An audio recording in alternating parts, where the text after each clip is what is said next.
Bonjour tout le monde, j'espère que vous allez bien. Je vous reviens aujourd'hui avec une vidéo qui m'inspire énormément et que ça fait très longtemps que je prépare pour vous.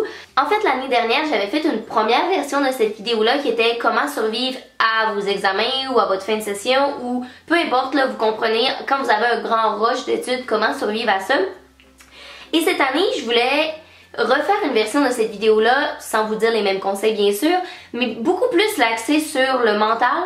Comment que c'est facile de passer à travers une mi-session ou une fin de session à travers des examens en étant bien mentalement, puis c'est pas nécessaire de se brûler autant physiquement que mentalement parce qu'on peut très très bien concilier notre temps personnel et l'étude. Je sais que c'est quelque chose qui semble extrêmement difficile, même pour moi, là, tu sais, je vous en parle aujourd'hui, puis c'est vraiment difficile encore de me dire, bon, Em, là, tu dois prendre du temps pour toi et de ne pas être dans mes livres. On dirait que j'ai toujours l'impression que si je prends du temps pour moi, je perds du temps d'études et que ma note va s'abaisser, mais c'est extrêmement pas le cas. Donc c'est pourquoi aujourd'hui, j'ai une liste de conseils pour vous pour prendre soin de vous pendant que vous étudiez, pendant que vous êtes en période d'examen, afin de, bien réussir vos examens, même exceller vos examens. Puis après ça, ne pas vous sentir brûlé, épuisé, dépressif. Vous savez dans quelle phase qu'on passe quand on est en pleine période d'examen. Donc voilà, c'est une vidéo que j'ai eu énormément de plaisir à monter, à travailler pour vous afin de vous trouver des conseils qui fonctionnent réellement pour moi. Donc j'espère vraiment que vous allez apprécier et on va y aller dès maintenant. Selon moi, il y a 3 piliers majeurs qui font que tu vas réussir à prendre soin de toi et à réussir tes examens en même temps. Et c'est pas plus compliqué que de prendre soin de toi, d'avoir une bonne discipline, puis de rendre ça le fun. Donc en décortiquant ces 3 points-là, je vais commencer à vous parler de prendre soin de toi. Toi là. Donc je suis pas la première à le dire, mais je tenais quand même à le mentionner. C'est extrêmement important de prendre soin de soi-même, que ce soit physiquement ou mentalement lors d'une période d'examen. C'est une période qui est beaucoup stressante et lors d'une période de stress intense, moi qu'est-ce que j'essaie de faire, c'est que j'essaie de contrôler tous les facteurs extérieurs qui pourraient m'engendrer du stress supplémentaire. Ton esprit et ton physique, c'est la priorité. Si t'es pas bien avec ton corps, avec ta tête, tu seras pas capable d'étudier convenablement et de passer à travers cette période de stress intense là. J'ai donc quelques conseils pour vous qui concernent tout type de sujets. Le premier étant l'énergie. Et qu'en session d'examen on est fatigué, hein? Mais la manière d'arriver, c'est en ayant une bonne hygiène de sommeil. Et moi, comment j'y arrive? C'est en faisant soit des micro-sommeils ou en utilisant des applications qui m'aident énormément à gérer ma routine du sommeil et d'avoir une bonne hygiène de vie. Qu'est-ce que c'est un micro-sommeil? En fait, je sais pas si vous en rappelez, dans vos cours de conduite, on vous parle de ça quand vous êtes fatigué au volant, qu'un sommeil de 15 minutes peut être réparateur autant que 6 heures de sommeil. Eh bien, effectivement, c'est très très vrai et pour moi, ça fonctionne extrêmement bien. Donc, je vous dirais là, que quand ma tête se met à tourner, je fais pas des micro-sommeils à chaque 2 heures parce que là, on s'entend que c'est se donner des pauses quand même nice. Mais, tu sais, quand ta tête veut plus fonctionner puis t'es juste épuisé là, mais tu te dis faut que j'aille dans mes livres, mais je peux pas dormir, mais je suis fatiguée, ça servira à rien. Prends 15 minutes de ta vie là. Prends-toi un chrono, tu mets 15 minutes, tu te mets une alarme 15 minutes plus tard et tu fais un micro-sommeil. Puis là, il y a beaucoup de gens qui me posaient la question quand je leur en parlais. Ouais, mais comment tu fais pour savoir si tu as 15 minutes de sommeil? C'est vraiment 15 minutes, le chrono est parti, là, ton cadran est mis. C'est pas 15 minutes que tu dors, c'est le temps de t'assoupir et tout. En fait, qu'est-ce que ça va faire? C'est que ça va t'endormir, mais ça va te laisser entre le conscient et le subconscient.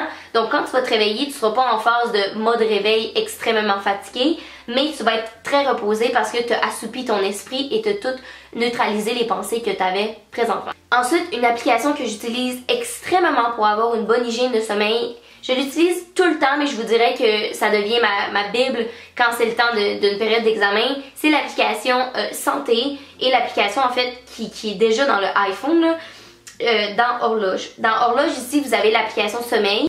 En fait, c'est vraiment efficace pour moi et ça me permet vraiment de régulariser mes heures de sommeil. Moi, j'essaie toujours en fait d'avoir 7h30 à 8h de sommeil. Ou plus là, tu sais, on s'entend.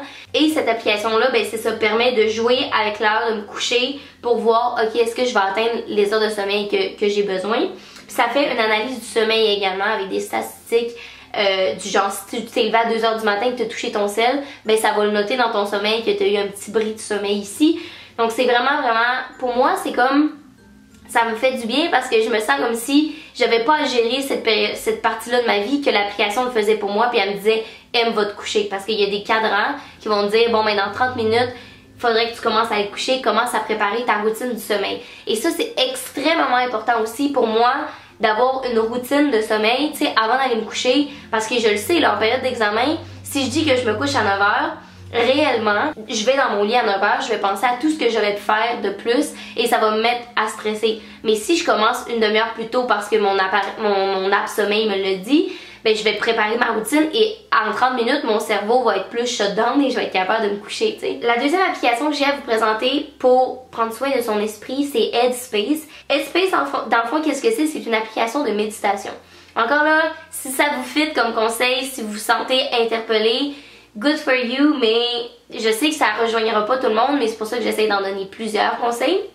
Pour moi, la méditation m'aide énormément à genre prendre les pensées de ma journée, mettre ça de côté puis me dire bon ok, regarde les pensées que tu as eues, regarde qu'est-ce que tu as fait, mais de le voir d'un œil extérieur pour que je sois capable d'entamer ma journée de demain avec pas le stress de la veille puis le bagage de la veille qui me suit. Donc Headspace, c'est vraiment cool, c'est une application qui est gratuite mais qui a des forfaits payants aussi. Tu peux payer par mois si t'es vraiment motivé puis si ça t'intéresse vraiment. Moi honnêtement je l'envisage parce que quand tu payes monthly, c'est genre 10,99 par mois, ce qui est quand même cher, mais ça t'amène un vaste choix de méditation, que ce soit pour le stress, que ce soit pour apprendre à focus. Fait que c'est vraiment des méditations qui vont aller toucher des parties spécifiques de la pratique mentale. Moi, ceux-là que j'utilise, ça va souvent être le soir pour m'endormir, puis ça va être ceux-là qui vont juste t'apprendre, qui vont juste t'aider à breathe, à let go les pensées que t'as pour être capable de dormir, justement. Donc ça va être inclus dans ma routine de sommeil. Finalement, en ce qui concerne prendre soin de mon esprit, j'ai une dernière application à vous présenter et je pense que c'est presque ma préférée. C'est Smile Life. Smile Life, en fait, qu'est-ce que c'est? C'est une application qui va te permettre d'écrire tes points positifs et négatifs dans ta journée afin de pouvoir faire une genre d'introspection sur overall ma journée ressemblait à quoi et comment je me sens intérieurement. C'est vraiment quelque chose qui me fait du bien parce que moi, étant une personne qui pense excessivement trop et qui se stresse de rien, ça me permet vraiment de mettre ça sur papier ou sur écrit dans mon téléphone et de me dire ok, maintenant c'est fini, on passe à autre chose. Je vous dirais que ma routine le soir ressemble à écrire mes points positifs, négatifs de ma journée, faire ma méditation, puis après ça, je m'en vais me coucher. Puis ça, c'est à l'aide de 3 applications que je me permets de prendre un certain 30-40 minutes pour moi avant de me coucher. Puis ça me fait excessivement du bien.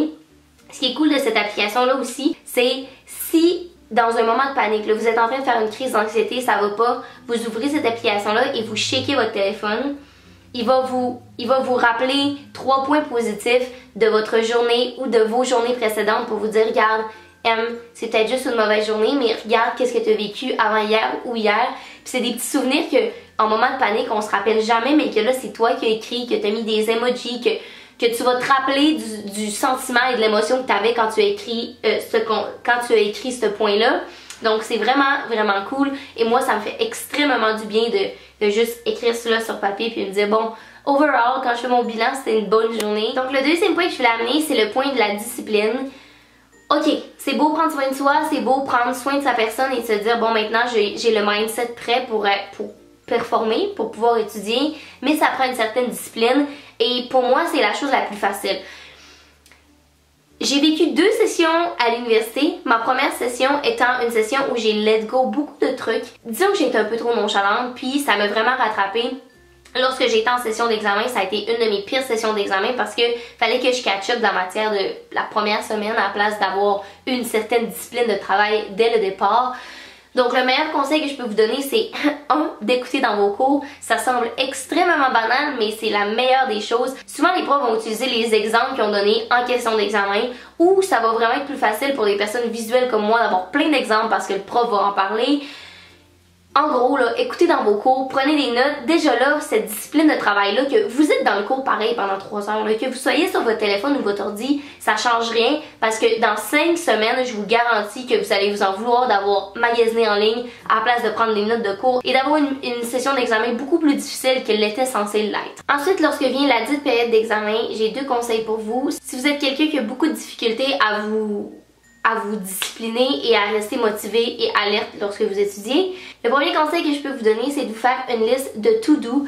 Je sais que c'est simple, mais moi, ma liste de to-do, je la fais au quart de tour parce que je suis quelqu'un qui a besoin de se sentir structuré. En même temps, ça m'enlève un certain stress de voir, oh je vais accomplir ça dans ma journée. Mais c'est important aussi de se faire une liste de to-do réaliste. Je vous donne un exemple. Pour moi, ma liste de qu'est-ce que je dois faire pour la journée va être à l'heure près. Donc je vais écrire que je vais me réveiller à 8h30. De 8h30 à 10h, ok, tu prends du temps pour toi. Et de 10h à 11h, tu commences à étudier économie par exemple. Par contre, c'est important d'être réaliste aussi. Je pense que plus tu fais des listes to do, plus tu te rends compte de qu'est-ce qui prend plus de temps ou pas. Moi, mes premières listes étaient excessivement trop grandes pour qu'est-ce que je pouvais faire dans une journée. Mes attentes beaucoup trop élevées.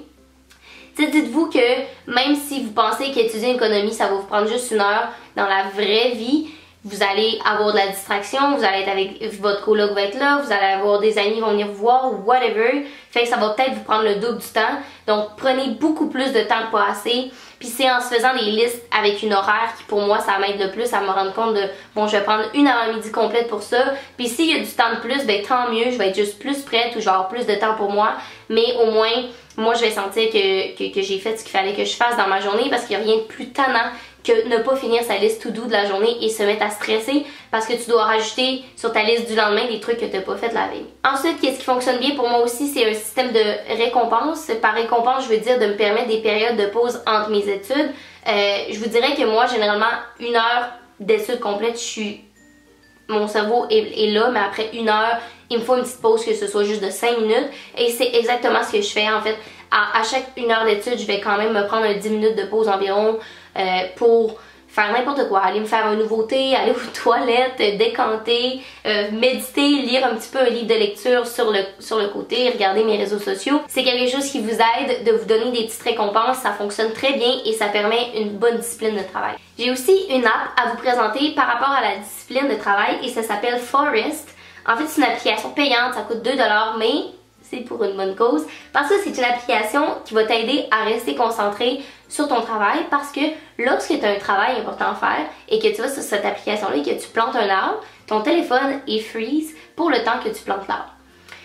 Je vous explique, le système est beaucoup plus complexe que ça. Là, dans le fond, tu peux avoir des amis et avoir un système de points. Fait que si tu es ami avec tous tes amis d'études et que tu vois que toi, tu as 5 arbres de plus que ton autre ami, ça te motive, on dirait, à en planter d'autres puis à te dire, bon, ben moi, je vais lâcher mon sel. Et ça permet justement de ne pas toucher à son téléphone du tout et d'être 100% focus. Puis, ce qui est cool, c'est qu'après un certain nombre d'arbres virtuels que tu as plantés, l'application permet de planter un vrai arbre, genre dans la vraie vie, quelque part. C'est où Mathilde, hein? Ah, ok. Ça permet de planter un vrai arbre quelque part dans le monde grâce à l'application et justement à l'argent que vous payez dans l'application. Et finalement, le dernier point que je vais aborder avec vous, c'est le 3e pilier et c'est rends ça le fun. Si tu pars avec une attitude négative, ok, là on a pris soin de toi, on t'a donné une discipline de travail. Si tu pars avec une attitude négative dès le départ, puis si tu trouves ça excessivement difficile et excessivement plate et que tu traînes un boulet derrière toi juste par ta négativité, tous les conseils que je viens de te donner ne fonctionneront pas. C'est un préalable de se dire, bon ben, je sais que c'est une session, un bout de poche à passer, mais je vais au moins m'arranger pour rendre ça le fun. Je vais m'acheter du chocolat, mettre des bougies. Pour moi, ce qui fonctionne en tout cas, c'est de travailler avec une bonne ambiance de travail. Donc d'avoir un bureau de travail que j'aime, que je bois un petit thé, que je suis bien cosy, d'être en pyjama, pas capable d'étudier habillée convenablement, moi, voyons donc, c'est zéro confortable. D'avoir justement une petite bougie de travail, une bonne luminosité de travail. On dirait que ça t'aide à avoir plus un mindset positif sur qu'est-ce que tu fais présentement. On dirait que moi, dans mon cas, ça me dit plus, bon ben, ce que tu es en train d'apprendre va te servir dans la vie, puis tu le fais autour d'un bon thé, avec une bougie à côté de toi, comment ça peut être mauvais. Pour vous aider à rendre ça plus cosy d'ailleurs, puis que vous vous sentez mieux, parce que vous êtes beaucoup à me demander avec quelle musique tu étudies ou faites des playlists d'études parce que vous semblez apprécier des fois mes playlists, je pense. J'ai fait appel à une de mes amies en fait qui est excellente en musique, et c'est elle qui me donne toutes mes recommandations musicales quasiment. Et qui s'est partie à un Instagram récemment pour des découvertes musicales. Le Instagram s'appelle Hey écoute ça, d'ailleurs je vais tout mettre ça ici. Mais elle me fait 3 playlists spécialement pour vous pour étudier. Il y en a une qui est avec de la musique classique, une qui est plus du folk et une qui est de la musique alternative. C'est vraiment de la musique soft pour étudier, qui va vous permettre de rester concentré puis qui va agrémenter votre session d'études parce que c'est excellent. Je vais mettre en barre d'infos tous les liens pour si vous avez Apple Music, vous allez pouvoir directement ajouter cette playlist-là à votre répertoire. Puis sinon, pour le reste, je vais mettre un lien Spotify parce que je vais aller recréer les playlists qu'elle m'a faites sur Spotify. Sinon, allez jeter un coup d'œil sur son Insta parce qu'à chaque semaine ou même à chaque jour, elle donne des recommandations musicales puis des découvertes musicales puis c'est vraiment cool. Sur ce, je pense que ma vidéo est enfin terminée. Pas enfin parce que je suis tannée de vous parler là, mais c'est parce que j'ai vraiment l'impression que cette vidéo-là va être extrêmement longue. J'espère que Emily qui édite présentement le confirme. J'espère que vous avez apprécié. Au final, là, le mot de la fin que je pourrais vous dire, c'est que tout est une question de balance dans la vie. Tu peux pas étudier à 100% mais être malheureux ou le contraire, pas étudier mais être heureux à 100%. Si vous avez des conseils que vous aimeriez nous partager, n'hésitez pas à les écrire dans les commentaires. Si vous avez des idées de vidéos pour moi aussi. Puis ben pour le reste, on se revoit très bientôt pour une prochaine vidéo. Bye bye tout le monde!